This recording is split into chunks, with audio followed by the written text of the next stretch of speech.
Soyinka queries Buhari government for proscribing Ipob and sparing armed herdsmen to unleash terror. Welcome to the news and please subscribe to our channel.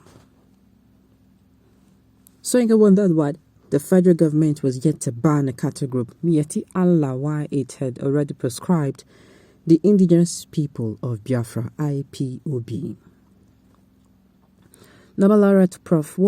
Wole Soyinka has questioned how the President Muhammadu Buhari-led Nigerian government manages the several crises facing the country. Soyinka wondered why the federal government was yet to ban a cattle group, Miyetti Allah, while it had already proscribed the indigenous people of Biafra, Ipob, a group seeking for secession over southeast from Nigeria. He made these remarks in an interview with a pre-recorded show Newsnight on Channels Television, noting that Nigeria must always put the nation's history in perspective to comprehend security concerns.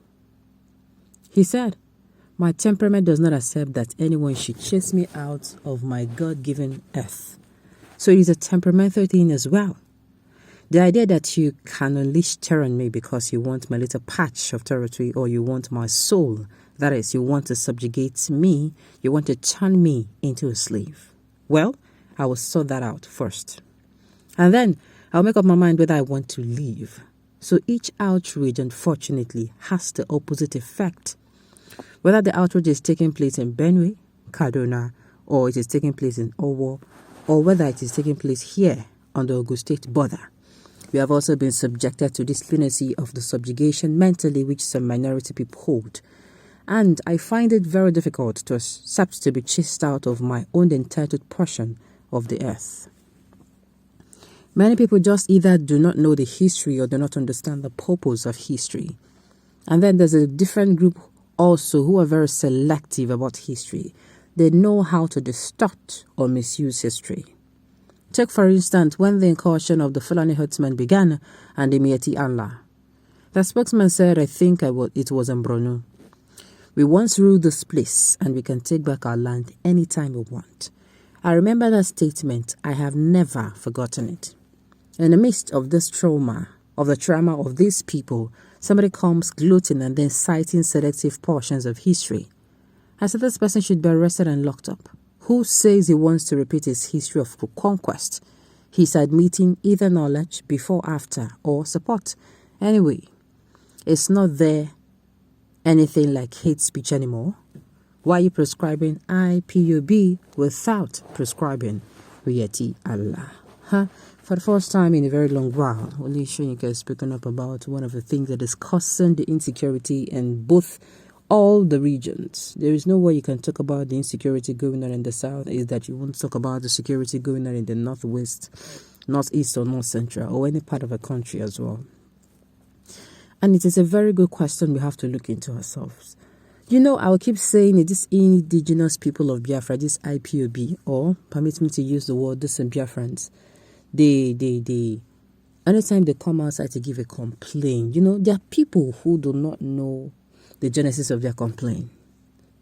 And I will not blame you. We are not to be blamed. For goodness sake, our history is not even where we could reach.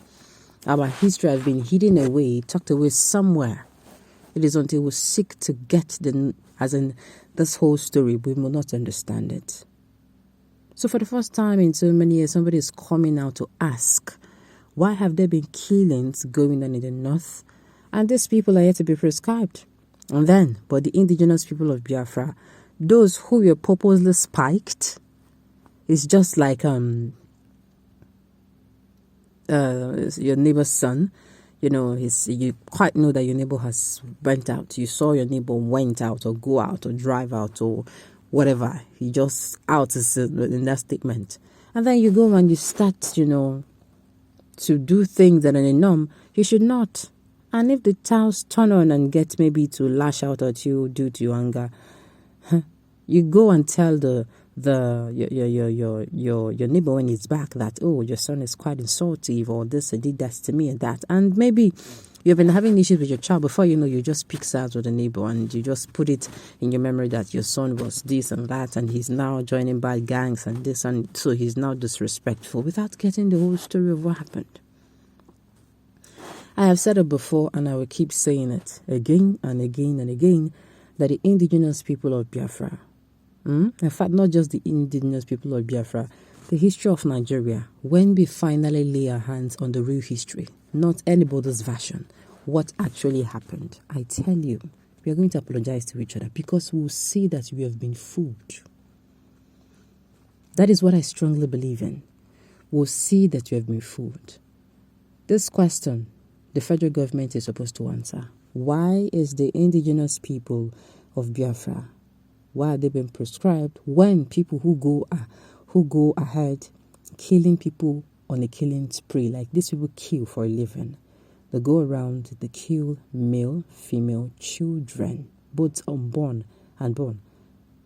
They unleash terror. They give people trauma for the rest of their lives. And yet, these people walk free. In fact, they walk not just free, but very free. The government should come and tell us why. The Ipob was proscribed because they are against terrorists, Boko Haram, Fulani Herdsmen, and the king of harmless people. All right. If after all your professorship, a white man can come and give an identity, I don't want to be a professor, MNK. I don't justice anywhere is a threat to justice anywhere. MNK Jr. Free MNK now. All right. IPOB was described because they stood against terrorism and whatever that takes people's life unlawfully, like Boko Haram, Nigerian Army, ISWAP, DSS, Nigerian Police, and SERU, and Nigerian Navy or Air Force. This is quite thought-provoking. This is a question we should ask ourselves over and over again.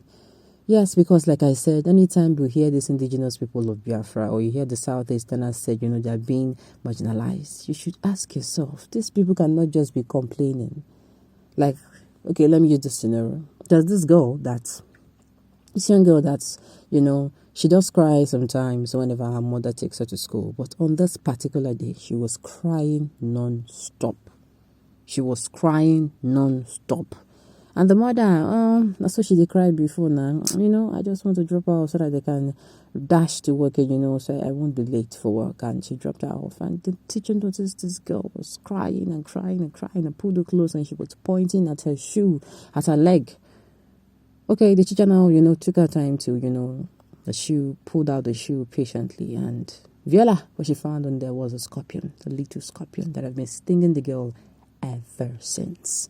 So what do we call that? There must be something that is, what do I want to get, more out of the story? Something triggers something. Nothing happens just for nothing. A reaction is what you get after an action is taken. What exactly is the action that has been taken that is causing these people to always come out to scream marginalization? That is what the good country should be looking into.